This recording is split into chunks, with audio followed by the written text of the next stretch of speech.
Welcome to the No BS Spiritual Book Club's live streaming interview series, where leading new thought teachers, speakers, and authors share the intimate stories behind the 10 best spiritual books that inspired them the most on their spiritual journey. From well-known classics to hidden gems you might never have heard of, the No BS Spiritual Book Club saves you time and money by sharing reliable recommendations from those who've walked the path before you.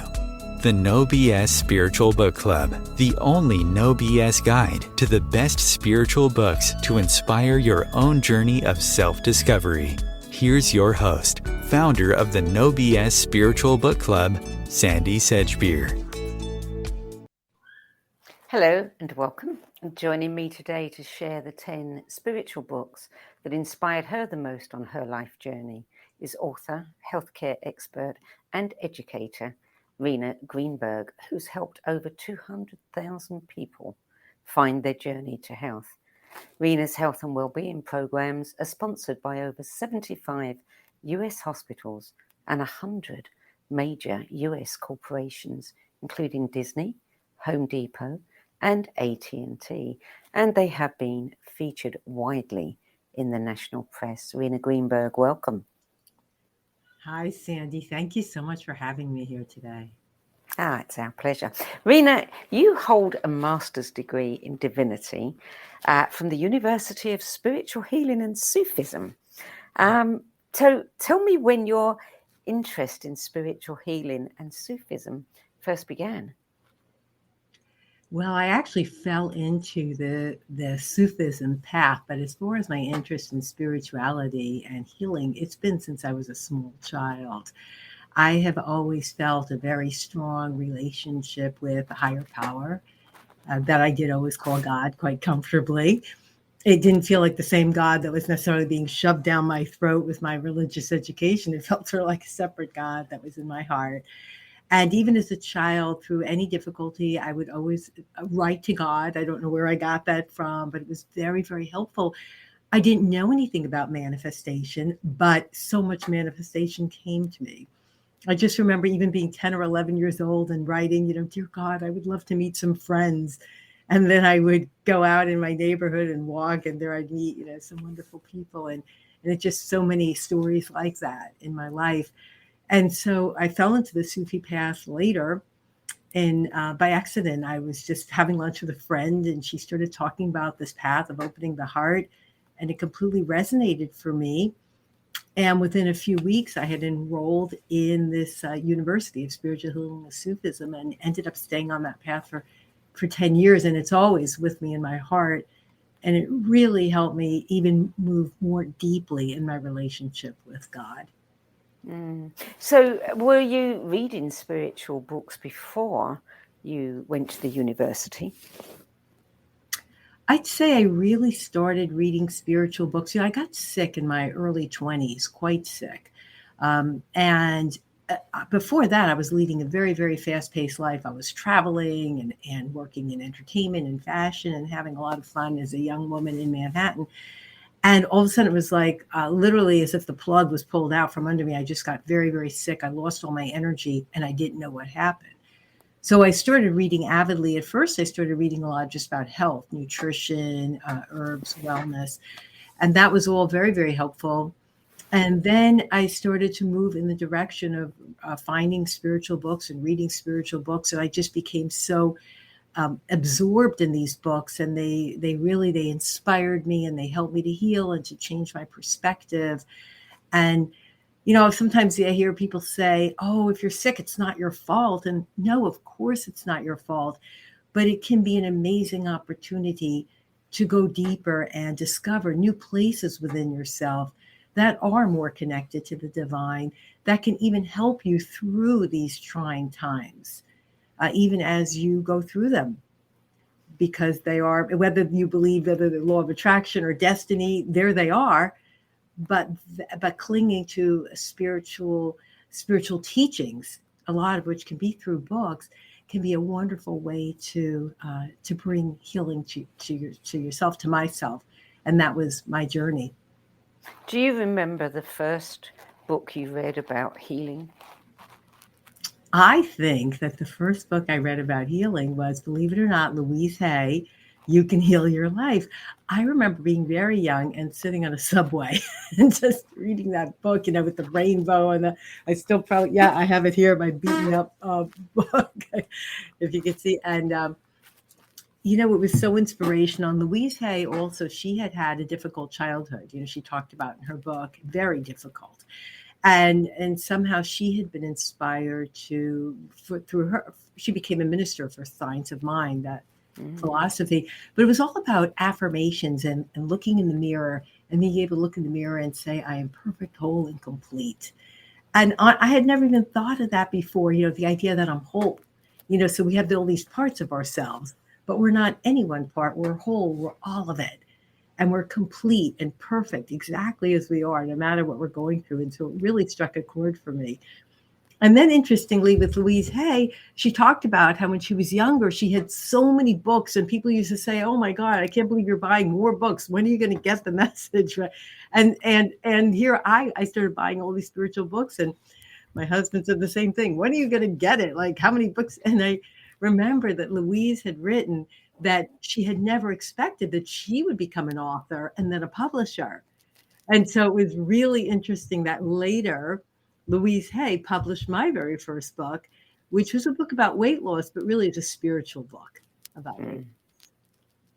Interesting. Well, we'll talk about that a little bit later. Let's start with your list. And the very first book on your list is an interesting one, because if you look on Wikipedia and you look at the author's bibliography, this book doesn't appear. However, I think that it is something that was published later, probably pulled together from a lot of his work. And it is Manifesting Miracles, Specific Instructions and 36 Answers to Your Questions About Manifestation by Neville Goddard. Yes. Yeah, I am so inspired with Neville Goddard. He is amazing. He grew up, I think it was one of 10 children in a poor, I think it was Barbados, in an island. Yeah. And just through the power of his imagination, which I love how he speaks. And he talks about how, in his view, imagination is God. Like, the human imagination is God. And that's an incredibly empowering concept. And he has all these examples about how in his own life, he would imagine a scenario, how he wanted his life to be, not necessarily how it was. And wishing good for everyone, always using the imagination in the positive way. And he would imagine himself, let's say, leaving that island where he left at the age, I think, of 17, which was interesting because I also left home at 17. So I saw that connection.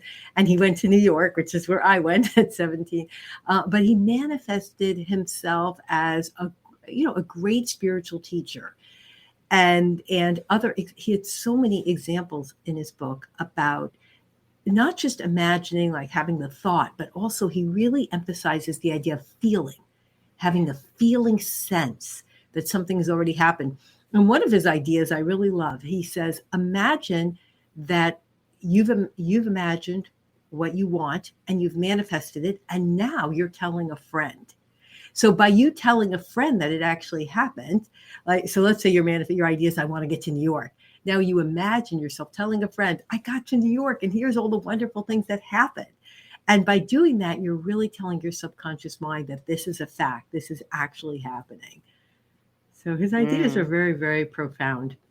Very. Did you know that he was a ballet dancer for a time in New York? Yes, he was. And a ballroom dancer too, and an actor before he became a spiritual teacher. But I was checking out some of his work today, and I came across, the audience might appreciate this, there are 27 Neville Goddard original audio lectures available free to download in one zip file, and they are on archive.org. So you've got the Internet Archive, and you can actually hear him giving 27 different lectures, and it's all free. Yeah, that's wonderful. Thank you. Yeah, that is wonderful. And I'm glad somebody has made that free. Yeah. So take advantage of it. Book number 2, I mean, clearly, there are certain books like Louise Hay, like this one, that come up again and again and again. And it is A Course in Miracles by Helen Schucman, published in 1976. And my goodness, how that has inspired so many people. Yes, it's an amazing, amazing book. And it's one of those books that you can go back to literally a million times and each time extract something new. The message is so deep and so profound. One of my favorite things, though, about the book, which makes it so credible, because there are so many spiritual books, but the fact you named the author, Helen Schucman, but the reality is, if you look at the book, it really says anonymous. The book was written truly as a gift to humanity for healing ourselves, healing relationship, and really ultimately in the quest for peace on earth. So the fact that it's put out as anonymous is, to me, really someone walking the talk. And the ironic thing is that the book speaks in quite a bit of religious terms. It's interesting that Helen Schucman wasn't religious at all. She had no faith in God. And she was actually a professor at Columbia University, I believe. And she was having discord there, as what happens when so many people work together. There's often discord. And she went home, and all of a sudden, and she wasn't a believer in channeling or anything like that. A lot of people who channel, well, they read other books on channeling, and they really wanted that to be a channel. No, all of a sudden, this information started coming to her. And she had a clear idea that this was coming from Jesus, who, again, she was not a follower of Jesus. And her coworker suggested start writing the messages down. And that ultimately became A Course in Miracles. So, when did that come into your life? That, I believe, and that's another book on my list, which we're going to get to. I think it was, I'm trying to know which way around it was, but I believe I found Marianne Williamson first. And then she, especially early on, really spoke so much about the Course in Miracles. That was her text that she taught from. So it could have been through that. And then I found the book. And then, of course, now I have quite a few copies of that Course in Miracles book. And what I love, there's so many things about the Course I love. And I also have that on audio, too. So a lot of times I'd be out rollerblading and listening to Course in Miracles, and certain passages have really stuck with me. So, forgiveness is a concept that, like many people, sometimes it's, you can know all the cliches, you forgive for yourself, not for others, and all that.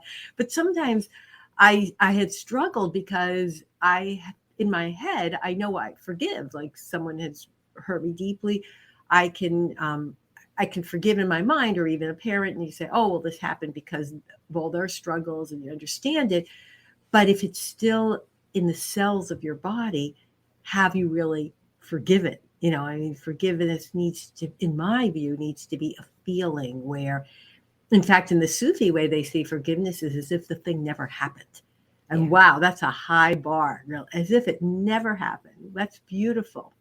But one of the things I heard in A Course in Miracles that I thought that equally touched me was the idea that forgive your younger self, because you are no longer the person who that could happen to.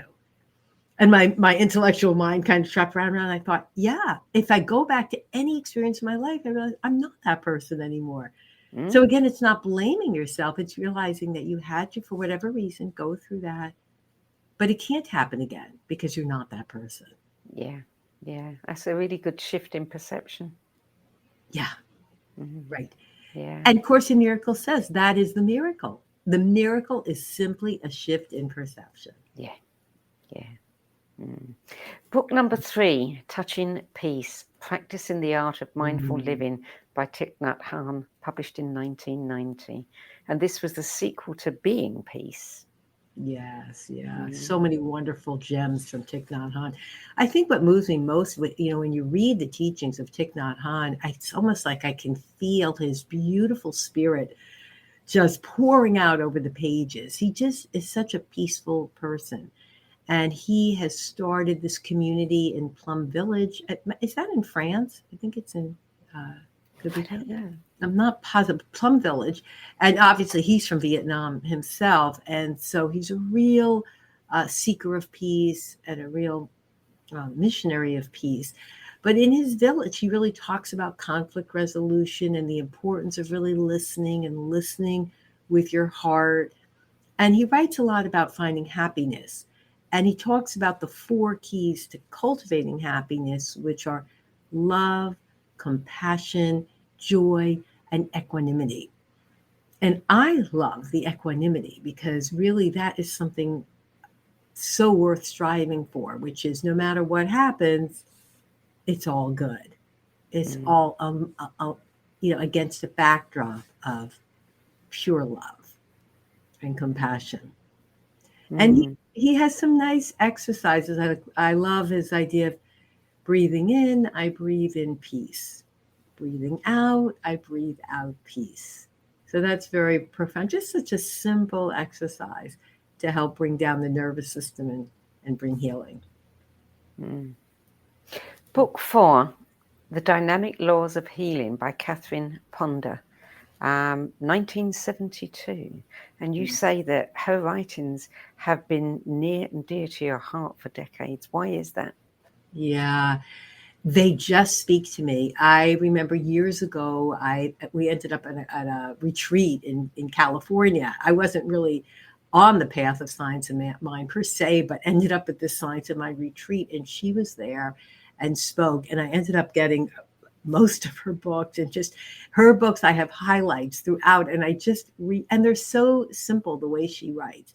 It's about affirmative prayer, affirmations, but I love all her examples and the way her book has really helped cultivate my own faith.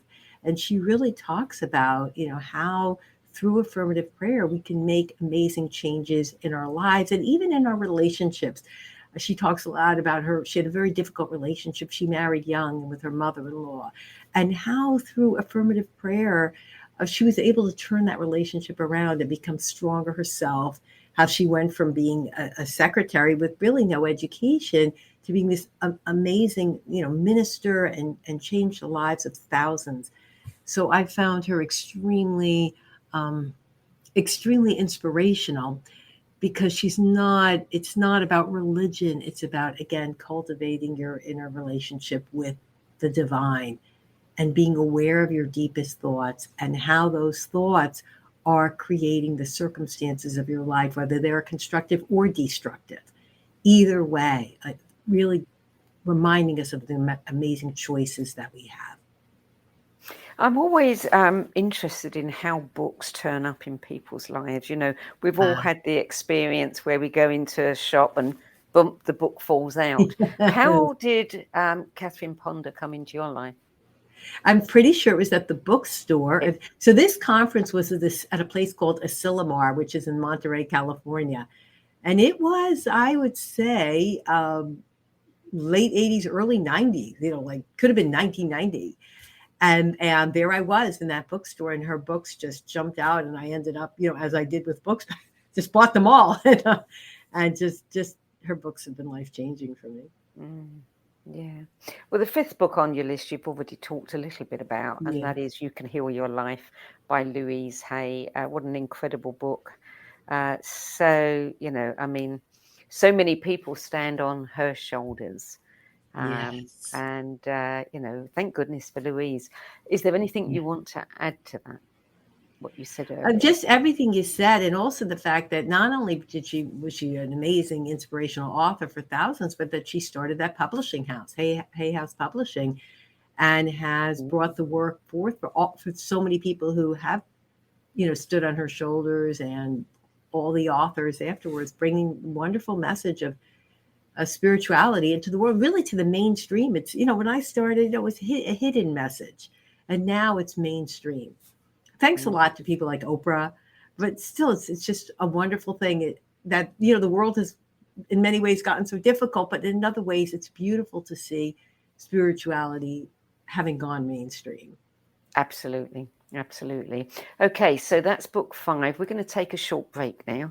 You're listening to the No BS Spiritual Book Club's live streaming interview series, in which respected authors, teachers, and speakers share the 10 books that inspired them the most on their life journeys. And this week's guest is author, healthcare expert, and educator Rena Greenberg, who'll be sharing the final 5 books on her 10 best list and how these titles impacted her career choices after this short break. So Stay tuned. OMTimes TV. Maya Angelou once said that there is no greater agony than bearing an untold story inside you. I'm Sandie Sedgbeer, and when I'm not hosting OMTimes Media's flagship radio show What Is Going On and the No BS Spiritual Book Club, I help people share their untold stories. Books are my life, my joy and my passion, and there is no greater reward than helping aspiring writers get their books out of their heads and into the hands of those who are waiting to read them. If you feel that you have a book in you but don't know where to begin, visit Sedgbeer.com. Click on the Work With Me tab and find out how my experience helping others tell their stories might be just what you've been looking for. That's Sedgbeer.com, SEDGBEER.com. Imagine becoming a super influencer. Reinvent yourself, invest in your brand, and then manifest your success with a robust spheric approach. OMTimes Media and Broadcasting offers a unique and multifaceted way to become the spiritual and conscious influencer you deserve to be by putting your message across our powerful platform with its proven record of integrity and excellence.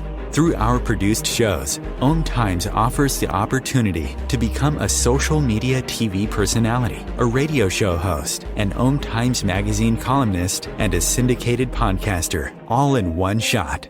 By live streaming your show on OMTimes TV and broadcasting it across the extensive OMTimes radio and TV networks, you become more than a host. You become an ambassador and a force for positive change. OMTimes. Open yourself to the possibilities.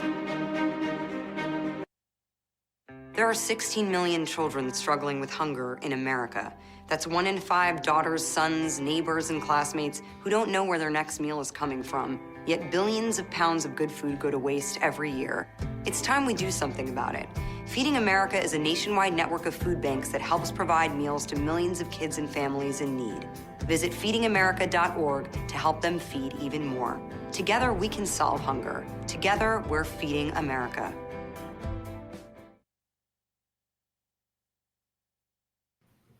Welcome back. Rena Greenberg, the next book on your list, book number 6, is one of the most popular, best-selling, inspirational guides of all time. And I have never heard of it. So thank you for introducing that to me. And the book is The Power of Your Subconscious Mind by Joseph Murphy. And it was published in 1963. So tell us about this book and the role it played in your life and your career. Yeah, it played a big role in my life. I mentioned I got sick at a young age. And so then I was really looking for inspiration. And fortunately for me, about a year or so after I got sick, I discovered biofeedback and hypnotherapy, which really helped me on my own journey of healing. Because prior to that, I really didn't have a conscious awareness of how the power of the mind can affect our healing and change our lives and help us to break those old unproductive habits and really create new ways of living, eating, and being. And so this was one of the books that did inspire me. And I ultimately even went on to have an entire career helping other people with hypnosis and biofeedback. This is a very powerful book, really, and it's very simple to read, which I love because, I have a lot of really thick text, and very complicated, and it can be very helpful too. But this book really just states very clearly the power of the imagination to change our lives, to change our reality. And it's really through imagination, visualization, and the being aware of the things we're telling ourselves, the suggestions. And so this book really, I would say, is the cornerstone of then the work. He doesn't call his work hypnotherapy. He never mentions that word. But for me, that has been, to a large degree, what has fueled my hypnosis, helping people to change the pictures in the mind so they can easily become non-smokers or drop even over 100 pounds by changing the way they think about themselves and their relationships to food, to people, to any substances, anything outside themselves. Yeah. And I love what he says, your mind has a mind of its own. Yes, it does. That is so true. Yeah. So book number 7, I love the theme of your books, all about, you can do it yourself. You can do it yourself. And book number 7 is Personal Power Through Awareness, a guidebook for sensitive people by Sandie Roman, 1986. Oh yeah, I love Sandie Roman. I'll be honest, I just searched her today as I was, getting ready to talk with you, and I wanted to see, what was current with her, and I was sad. I was sad to find that she had just died over the last year or so. But she was really a very strong influence in my life. Someone else that, I have all her books. They're dog-eared with the highlights through. And again, her way of speaking is very simple. She says that she is channeling Oren, but basically what it's all about, again, the power of the imagination. And it's interesting you're saying, we can do it ourselves. Yes. And yet a lot of us, they feel so alone, and to realize we're doing it ourselves, but we're not alone, because we have this divine power inside ourselves that we're accessing. And she has a lot of pearls of wisdom, but one that has really been very interesting to me and very helpful is seeing yourself through the eyes of others. So often I think people are worried, like, are we being judged? And not as aware of how much we're judging others, and also not always as aware of our effect on others. And so by seeing ourselves through the eyes of others, in other words, our effect on them and what they're going through and their experiences and their relationship to abundance or lack of it, or the issues in their own lives, and how you can be of much more value to them, and to be able to say, how can I help, rather than what's in this for me? Really being there as a healing force for others. There's something about seeing ourselves through the eyes of others. Certainly in Britain, we're not encouraged to, to focus on ourselves quite so much. And I think that sometimes to hear what someone else sees in you is amazing, because you tend to think that here you are in this body, in this mind, and you've got these set ideas about yourself, and someone else sees something that you've never seen in you, and that opens up whole new vistas for you. So I think it's quite important to look at yourself with other people and ask other people, how do you see? How do I come across? Right. Yes, it certainly can be quite awakening and inspiring to see, and not to be afraid of your own, the negativity, but to realize that the positivity inside of you, the love inside of you, can override that negativity and just neutralize it. Yeah. So book number 8, we've been doing this show now for around about 2 years, I think, and we've done probably about 25 interviews, and everyone we've interviewed has contributed their 10 best list, so multiply that by 10. The one book that I have been waiting for all that time finally turned up tonight on your list, and that is the incredible Hands of Light, A Guide to Healing Through the Human Energy Field by Barbara Brennan, which was published in 1987. That was a big game changer for me. Yes. What an incredible book. What an incredible woman, Barbara Brennan. And and how I found Barbara Brennan was so interesting. My second daughter was born. So let's see, she was born in 1996. And when my husband and I would have date night, we would go to the bookstore. We would each just sit there and read our own books. And that was our date night, and something we very much look forward to. And somehow, you talk about a book falling off the shelf. There it was, Hands of Light by Barbara Brennan. I had never heard of her, believe it or not, at that point. And I looked at this book, and the pictures in the book are amazing. She is blessed with, I looked her up too this morning. Turns out she had died in October. I didn't know that either. I didn't know that either. So, what an amazing woman she was, and what she brought to all of us. And she had such an interesting history, because she was a scientist. She worked for NASA, Yeah. And yet then she started to see the human energy field. So in her book, she has beautiful illustrations of the human energy field and what she sees when we're in a state of love and what she sees and the different personality types. She goes into great detail about the 7 layers of the energy field and all the chakras and how. So I was so inspired by her book. And I went over to my husband and I said, I looked in the back of the book. She had an energy healing school. At that time, it was in New Jersey and I was living in Florida. I said, I have to go. And he's like, okay. I mean, he was so supportive.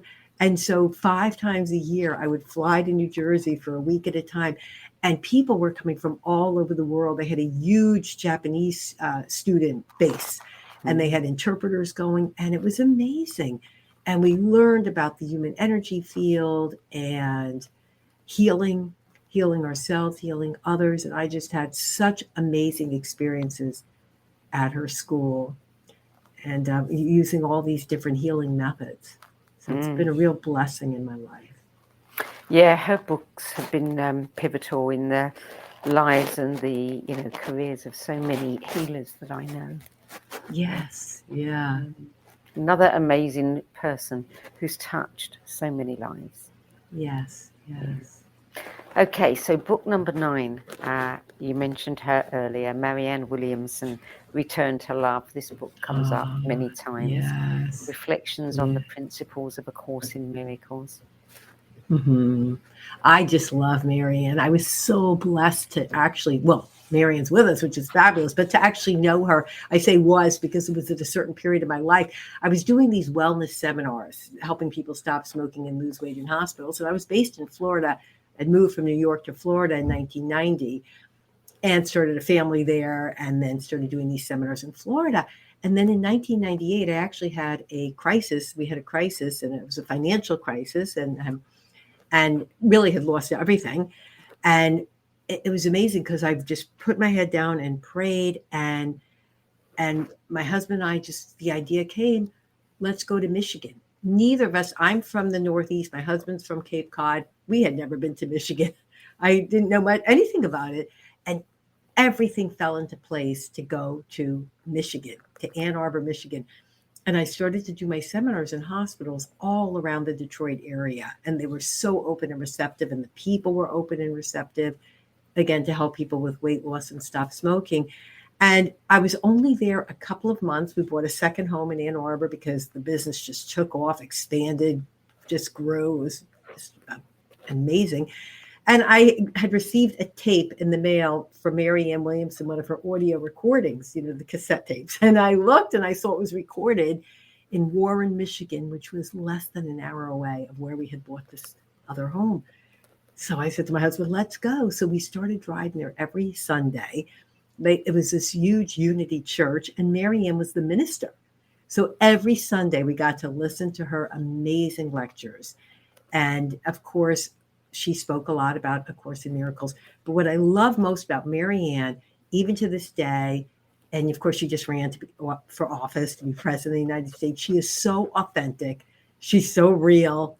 And I think a lot of spiritual teachers will get up on the platform sometimes and the message is sort of, I used to be messed up, but now I'm enlightened. And I love Marianne because Marianne really makes it evident that we could fall into the pitfalls of the ego in any given moment. We always have to choose next moment, love. We have to choose it again and again, love versus fear, because the ego always wants to choose the opposite. And so she has just been such a huge inspiration for me. And then I had the added bonus where she endorsed my book, and that was incredible. So, yeah, you've had quite a few people endorse your books and your work. Bernie Siegel, so many. I feel very blessed. Thank you. Yeah. Mm. So, book number 10. Maybe not what people would expect. The Wizard of Oz by Frank Baum. 1900, America's first great fairy tale. Yes, it is. But it's so much more than, so well done. The book is amazing. And then, of course, most of us seen the movie. But to me, it's more than just a fairy tale. It is really such a great depiction of life. The idea, I mean, the favorite part, of course, is at the end when, Dorothy is finally the secret. All she wants to do is go home. And then the good witch tells her, you just have to click your heels 3 times. Oh my God, it was that simple all along. Why didn't you tell me? Ah, my dear, because you wouldn't have believed me. Yeah. She had to go through that whole yellow brick road, all her adventures, to meet the Tin Man, the Lion, the Scarecrow, all these characters. And another amazing spiritual aspect of that book is, what was she looking for? She was looking for the wizard. The wizard was going to take away all her problems. Aren't we all looking for the guru? We're looking for that healer. We're looking for something out there. And then to see, after all that, she finally got to the wizard and pulls the curtain. Toto pulls the curtain, and he's not a wizard at all. He's no better than anyone else. He's no different. And that's such a profound teaching, that where is the wizard? It's always, the true wizard. It's in our own hearts. Yeah. So, it's a classic. I don't know if you know, but his name was actually Lyman Frank Baum, but he didn't like Lyman, so he only used Frank.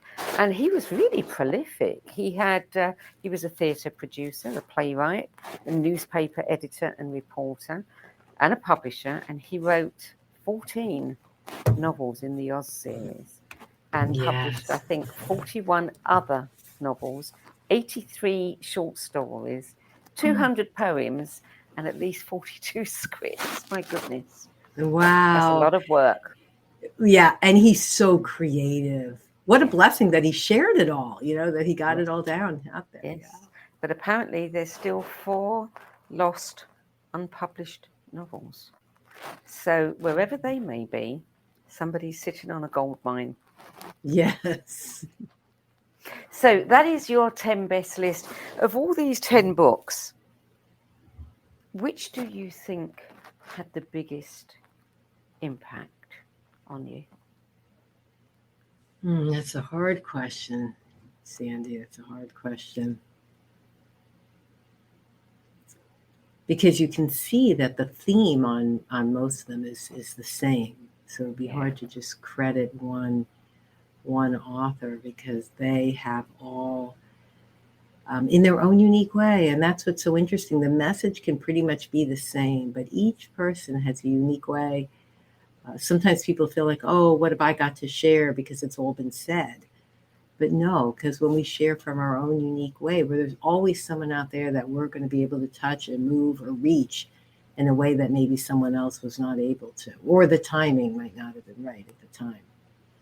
And sometimes it might be cumulative. So that's interesting. You're saying which of the 10 books, but maybe it's the accumulation. Yes. Yes. Obviously, Wizard of Oz, that was obviously my first, because I saw that movie when I was very young. And so it's, the accumulation of really seeing the theme over and over and being ready to finally say, sometimes it feels hard to believe, that your mind can be that powerful. Another book, which I didn't include on my list, but I just love the title, is Mind is Healer, Mind is Slayer. Mind is, because it's both. I want to say Ken. I don't want to say the wrong. You know what? I'm not going to say, because I'm not certain, and I don't want to credit to the wrong person. We'll have to Google it. So, at what point in your life did you, decide that is it? I am going to move into this, health and well-being career. I'm going to develop programs. And why did you pick, smoking and weight loss? Yeah, it just happened so naturally for me. When I got sick, nobody knew the cause of why I got sick. And in fact, I was 26 years old. I was admitted into Brooklyn Methodist Hospital. I was, laying there in the cardiac care unit, all wired up. And, it was a teaching hospital. So I was surrounded by doctors.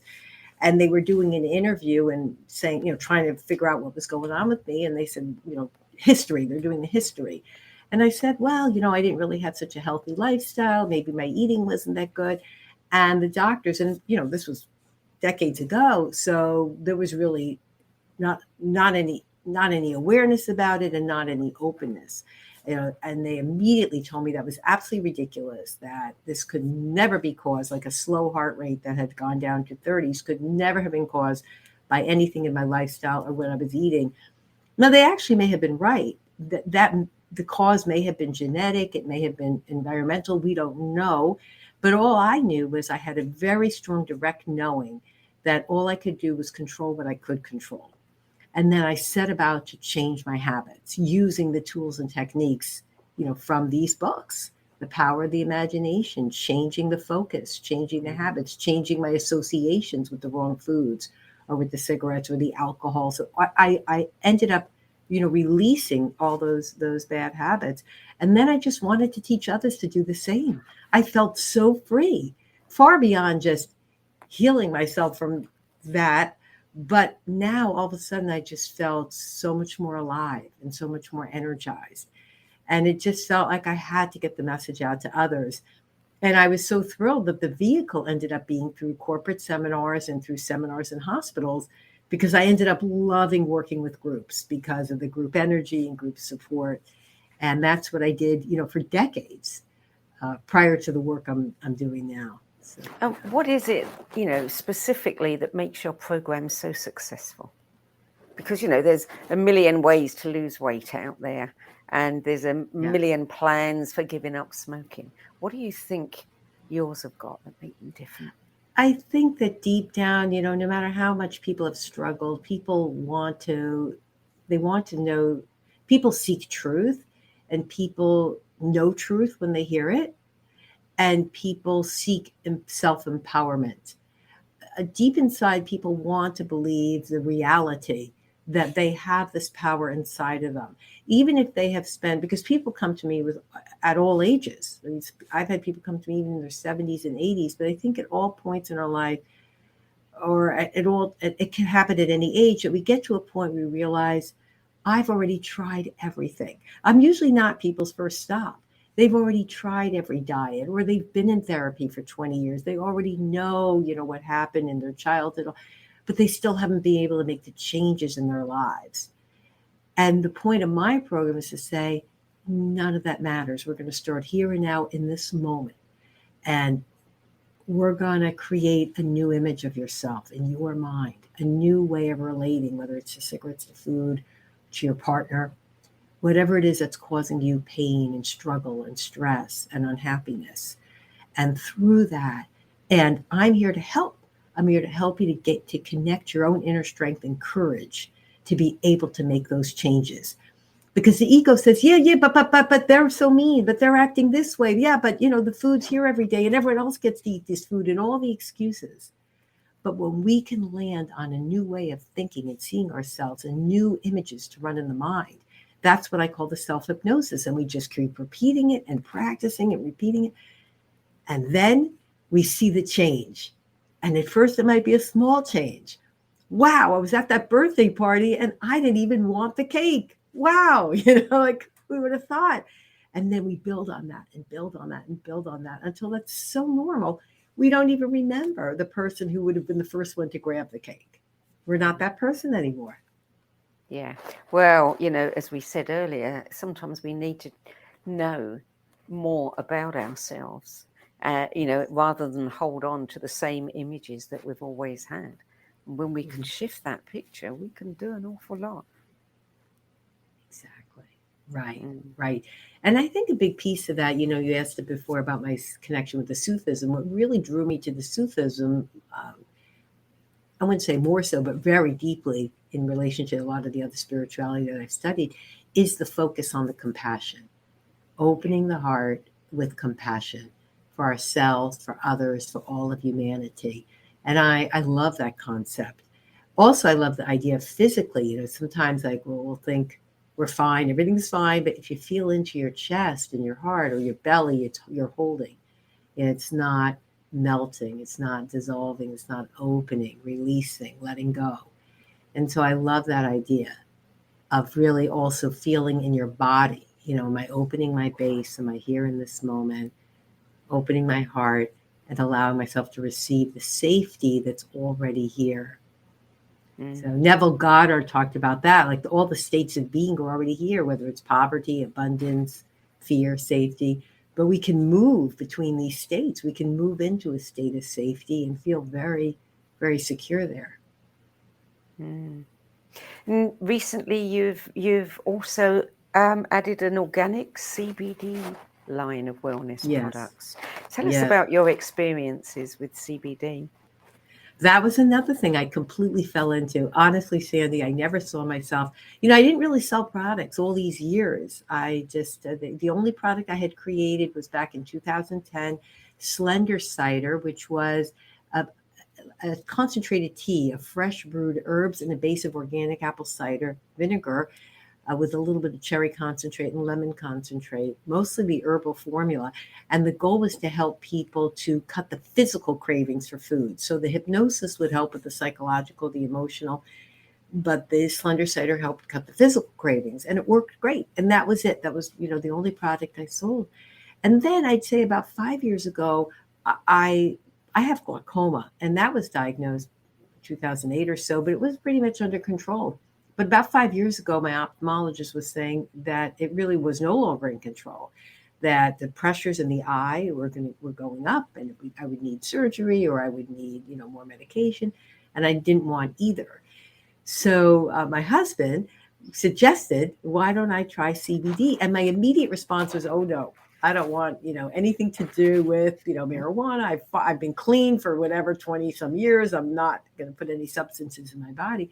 And then I started to research and saw that no, there's no psychoactive component to medical grade CBD, authentic CBD. And when I used it, not only did the pressures in my eyes go down, and my ophthalmologist said, you're great, we don't need to do anything, but I noticed all these other benefits in terms of I'm sleeping better. I felt my hormones leveled out, my blood sugar leveled out, just a greater sense of well-being. So I wanted to share the message with my following. And that's when I discovered that there was so much misinformation in the world of CBD, just a lot of hype, so I wanted to educate people. I ended up writing a book, which I'm actually giving free, called CBD for Health and Wellness, questions you should be asking. And it really tells everything a person needs to know from A to Z, buying CBD, what to look for in a label, what to look for in a certificate of analysis, how to know what the different types of CBD are. It's about 5 different types, and what type is best for whatever you're trying to accomplish within yourself. And through that, I also ended up creating a line of medical grade, the highest quality CBD products, so that people could get real results when it comes to pain control, sleeping, and relieving anxiety. Yeah, you're absolutely right. There is so much misinformation out there, and it's both a boon and a shame that it has become so popular, because it does create so many opportunities for people, to get confused. Yes. Yeah.